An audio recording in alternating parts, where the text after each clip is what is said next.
When I was about 9 years old, I lived with my mom and little sister in a small house in a quiet town. The street was mostly safe, and kids would ride their bikes outside in the summer. But even back then, there were things that didn't feel right about the house. My mom used to say it was old, and old houses make noises. But some of the things I remember from that time didn't sound like house noises. They sound like something else. Something I still don't really know how to explain. The first thing started one night when I couldn't sleep. I was lying in my bed with a blanket pulled up to my chin, staring at the little glow-in-the-dark stars on my ceiling. My room wasn't very big, just a bed, a dresser, and a toy chest near the window. I remember looking at the shadows on the wall from the trees outside. The branches swayed whenever the wind blew, and I told myself that's what I was seeing. But then I noticed one shadow wasn't moving like the others. It was in the corner, down low near my toy chest. At first, I thought it was a pile of clothes or one of my big stuffed animals. I almost laughed at myself because I thought I was just being a scared kid, but then I blinked and the shadow was gone. I remember feeling cold, like the kind of cold that comes from the inside of your body, not the air. I pulled the blanket over my head and fell asleep. The next morning, I didn't even think about it until I saw my toy chest. It was standing open, like someone had been looking inside. I never left it open because my mom would yell if toys spilled out. I closed it and didn't say anything. A few weeks later, my sister, who was only 5, told my mom she didn't like the man in the closet. I basically froze when she said it because she said it so casually, as if it were just a fact. My mom brushed it off and said little kids imagine things. But I saw my sister's face, and I could tell she wasn't making it up. She said he would stand in the closet at night and whisper, but she couldn't hear the words. My mom tucked her in that night and said a prayer with her, but she didn't check the closet. Later that night, I woke up because I heard something dragging across my floor, like someone pulling their nails across the wood. I was too scared to move, but the sound stopped right by my bed. I was sure if I looked over the side, I'd see something staring up at me. I just froze there, clutching the blanket until I fell asleep again. The next morning, there were long scratches on the floor right by the side of my bed. They were fresh, like someone had carved into the wood. I remember running to show my mom, but she got angry. She said I must have been playing with something sharp or dragging furniture. I swore I hadn't, but she didn't believe me. After that, the nights got worse. I would hear faint whispers, almost like a radio on low volume, and it would come from my closet. Sometimes my sister would cry in her room, and when I ran in, she would be pointing at the corner, saying, he's there. I never saw him, but I believed her. You know when someone's watching you and the hairs on your arms stand up? That's how it felt. The scariest night was in the middle of winter. I woke up and saw my bedroom door was open, even though I always shut it tight. I could see the hallway light because my mom left one on for us at night. But then, as I watched, the light in the hall went out. I thought maybe the bulb turned out. Then I heard footsteps coming down the hall. They stopped outside my door. I wanted to scream for my mom, but nothing came out. The door creaked, and I saw a tall, dark shape lean in, thrust its head, poking into the room. I shut my eyes and pretended to be asleep. When I opened them again, the door was closed and I was alone. In the morning, I asked my mom if she had come into my room. She said no, she had been asleep all night. My sister said she saw the man again standing by her bed. We told my mom together, and she finally looked worried.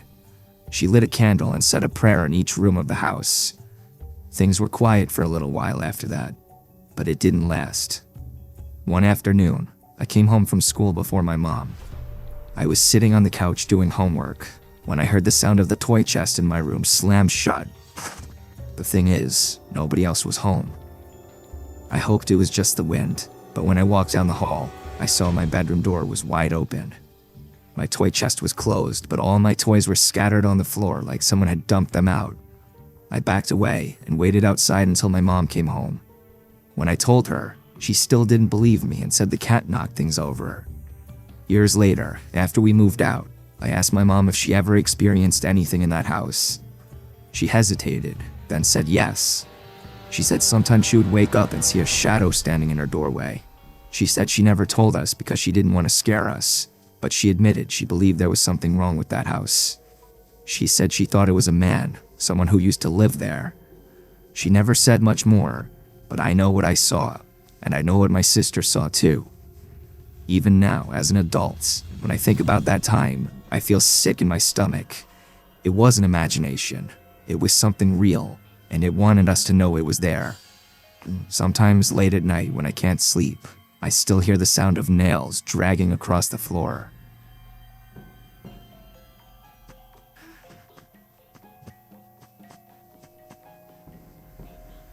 When I was 10 years old, my family moved into a bigger house because my mom had just gotten remarried and we needed more space. The house was nice, newer than the one we lived in before, and it was in a quiet neighborhood with a lot of trees. I thought I would be happy there. At first, everything seemed normal, but then little things started happening that made me feel like the house wasn't right. My bedroom was at the end of the hall. It had 2 big windows that faced the backyard and a closet that was deeper than the one I had before.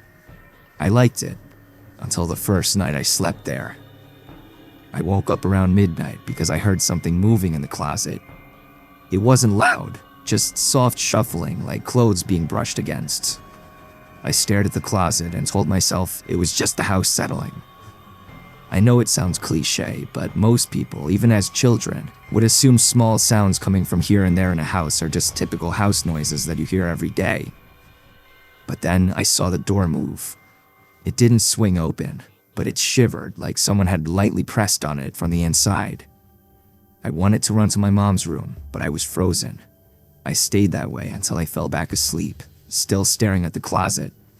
The next morning, the closet door was cracked open just a little, even though I had shut it tight. I asked my mom if she had gone in there, and she said no. She said maybe the air vents pushed it, but I knew it wasn't the air vents. The nights after that got worse. I started hearing tapping on the window glass. At first, I thought it was tree branches, but when I looked, there were no branches near the window. The tapping would go on for minutes, and when I pulled the blanket over my head, it would stop. I tried to ignore it until one night I finally peeked out. I saw a pale hand pressed against the window. It was on the outside, but the window was on the 2nd floor, way too high for anyone to reach without a ladder. The hand stayed there for a long time, just pressed without moving. Then it slid down slowly and disappeared. I didn't sleep at all that night. I told my mom, and she started cracking up laughing when I told her. She didn't believe me for a second.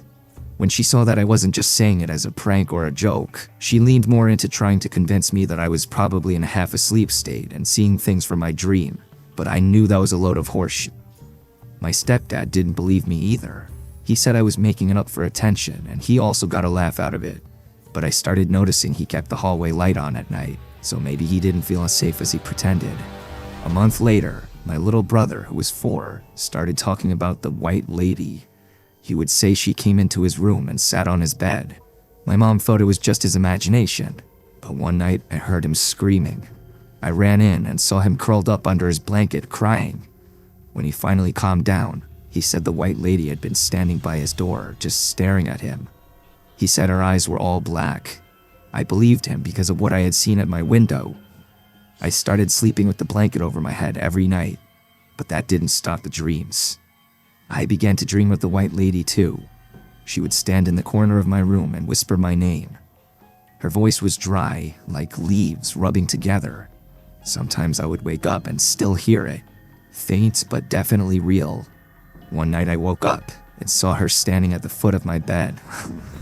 She was taller than anyone I had ever seen. Her head almost touched the ceiling. She wore a long white dress that moved even though the air was still.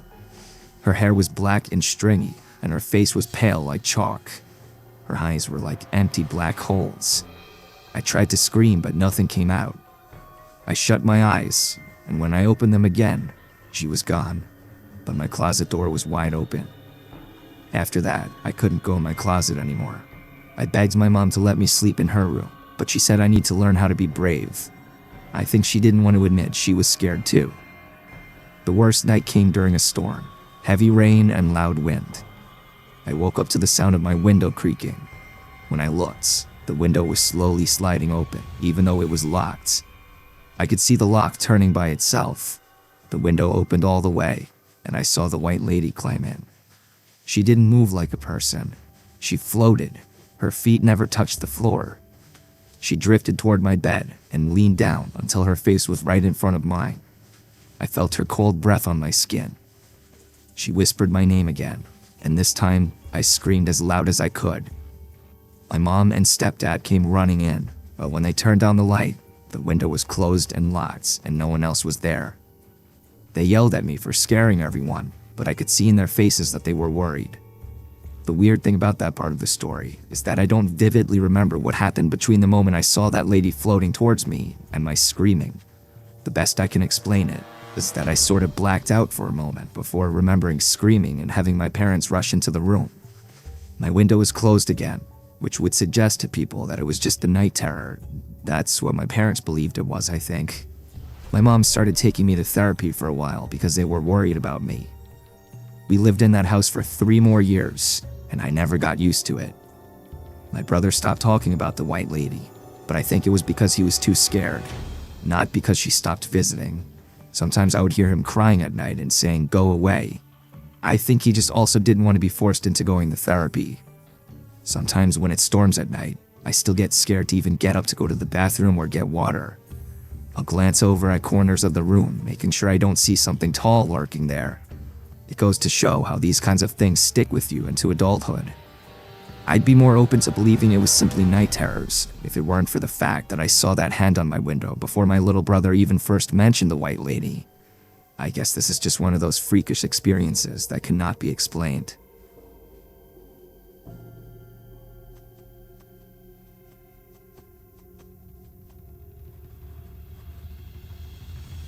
When I was 8, I rode my bike every day after school. I lived on a quiet street with small houses and big trees. I learned every crack in the sidewalk. I learned where the mailman stops. One house I liked was down the block. I had to ride near the corner of the block to get a view of the yard. There was a long driveway and a wide lawn. An older man stood in that driveway most afternoons. He'd always wear a hat, and he'd stand where the driveway met the sidewalk and look down the street. When I rode by, he would say hi. He never came onto the sidewalk. He never stepped off his driveway. He would call out and wave and then go back to watching his yard. I always waved back. My mother told me to never cross the street by myself, so I never crossed to actually speak to the man face to face, and the man knew that. He would call to me from his place and ask about school. He would ask about my bike. He asked if I liked the bell on my new red bike. I even remember once he told me a joke about a cat that made me laugh. We talked for weeks like that. The conversations were short. They were always from his driveway to the curb. He seemed to know small things about me without me saying them. For example, the fact that I had a little brother, or my dad got a new car. I never told him these things. I thought maybe he had seen us from down the block or something, like he was just a neighbor who watched the street. One day I got a brand new bike. It was red with a shiny bell like I mentioned before. I rode down the block slow and he called out, "Nice bike." He asked if I wanted to race to the corner. I told him no because my mom would be angry. He smiled and said one day. After that, we talked about small things. He told me about a bird that liked his fence, and then about a rule about never stepping on a certain stone. Then he told me a story about a dog that would always bring a slipper back. He sounded like someone who had time to watch small things. I started looking for him when I was on my bike. Some afternoons he was there and sometimes he wasn't. Then one week, he stopped coming out. I rode down the block past the house and no one stood there. The curtains in the front window were closed. I slowed down and looked at the driveway, and it was kind of weird not seeing the man there. I wanted to ask my mother if I could cross the street. She said no. She said the road was not for unsupervised kids. Anyway, a few days later, I saw a woman in the backyard of that house. I had never seen anyone in that yard before. I had to ride around the corner to see her. She had her hair tied back, and she held a watering can, so I had to assume she was watering flowers back there. I stopped my bike down the street so she would not see me too close. I wanted to call across the road like I always did, but I didn't. I don't know if I was too shy or scared of what my mother would say if I was staying out too late. The woman didn't seem to notice me any more than I noticed her, though. A few days later, I rode by again, and the woman was on the back porch. She had a mug in her hands. I sat on my bike and watched for a bit. Then she opened a small side door and went around the house. I pedaled slowly to the corner and waited where the sidewalk curved. I looked down the block just to ensure my mom wasn't outside. Then I decided I would quickly cross the street. I pushed my pedals and crossed like my life depended on it. The house looked bigger from up close. The driveway was long and sloped down to the road. I felt like I was not allowed to be there. I stopped at the end of the driveway near the back gate. The woman heard me. She turned and saw a small boy with a red bike standing at the gate. She looked surprised, but not angry. She came to the gate and opened it, and she asked what I was doing back there. I told her about the man on the driveway and that he would used to say hi when I would bike past. I told her he knew my name and that he said he would race me one day. She wiped her hands on her dress like she had been working, and then said the man I described sounded like her husband. I smiled, thinking she would say he went on a trip or he's inside and she'll go get him, but she didn't smile. She said he had died the year before. She said he died in his chair. His name was Harold. I felt a cold space open in my chest. I asked her if she had a picture. I wanted to see him. She went inside and returned with a small frame. The photograph showed a man with the same hat and the same broad smile. He actually bore a resemblance to the man I'd always seen. Then the woman said the photo was new, taken only a couple of years ago. She said her husband had a scar across his cheek since he was young. I looked at the photo close, and the man in the picture had a thin, pale scar from ear to mouth. I remembered the man on the driveway. He had no scar. He had a round, plain face and smooth skin. The hat matched and the smile matched, but the scar did not. I told her I once saw a mark on the man's face, but I thought he rubbed his cheek once. She said that that scar had been there for a long time, but that he'd hide it under stubble sometimes. She said again that her husband had died and that no one else lived in the house. She said she had moved back last summer to take care of the garden, and that she's never seen or heard anyone standing in the driveway. I honestly started to get kind of scared at this point. I thanked her and backed down the driveway. I didn't look back into the yard again. I rode home slow and put the bike in the garage. The bike ride back was kind of like how when you almost get into a car accident, you'll drive home the rest of the way in silence with the radio off. My mom didn't ask any questions when I got home. She just told me to be careful. That night I couldn't sleep.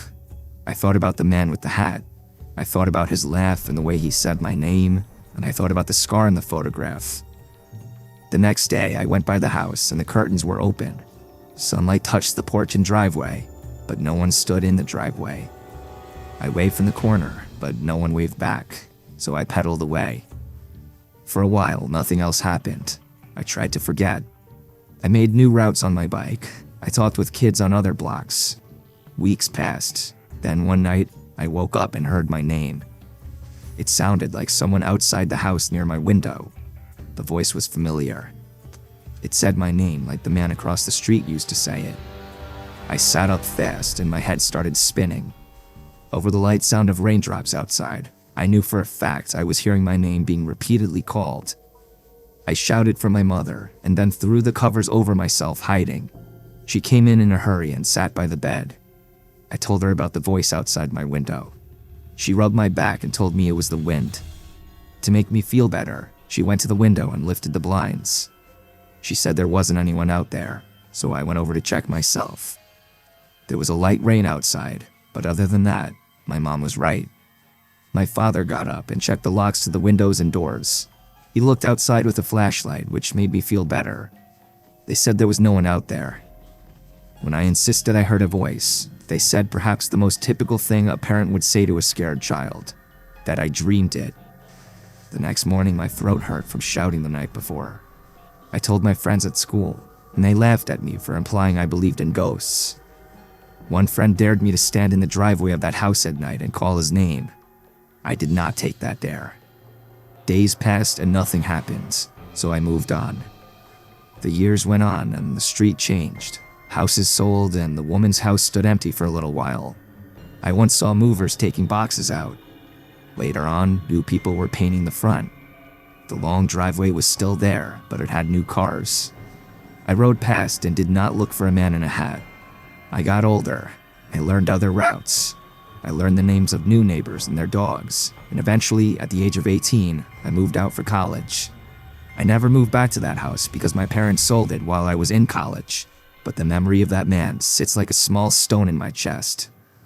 I wonder why I didn't ask the woman for more pictures or go back to press her for more details. I guess in that moment, I was scared to wonder if I'd been talking to a ghost. I didn't cross that street again for a long time.